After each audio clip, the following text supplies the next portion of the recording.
Il a eu le culot, mais il est coutumier du fait, il a déclaré 100%, pas un de moins, 100% de mes engagements ont été tenus.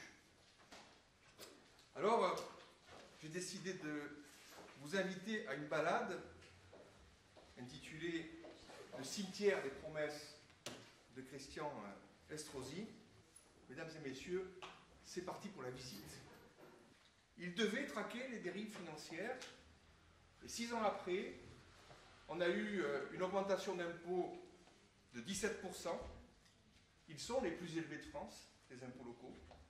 La dette de la commune et de la métropole confondues sont passées de 720 millions d'euros à 1,4 milliard d'euros. Remettre sur le logement 5000 logements vacants, sur le marché, pardon, 5000 logements vacants en créant notamment une caution municipale. Il n'y a jamais eu de remise sur le marché de 5000 logements vacants et la caution municipale n'a jamais été créée.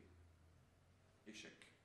Où sont les 10 000 nouveaux logements, dont les 5000 logements sociaux promis? Retrouver une stratégie économique créatrice de plusieurs milliers d'emplois avec Ecovalley. Il n'y a aucune stratégie propre et donc peu de création nette.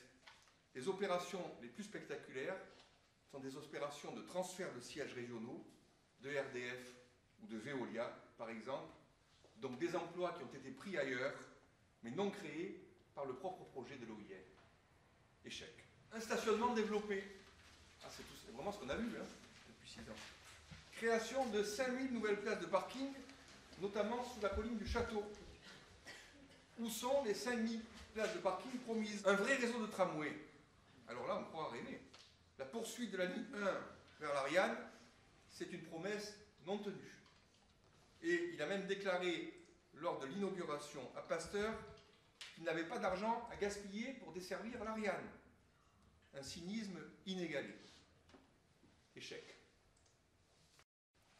Voilà quelles sont les 45 promesses de Christian Estrosi qui n'ont pas été tenues et qui viennent donc garnir le cimetière des promesses non tenues.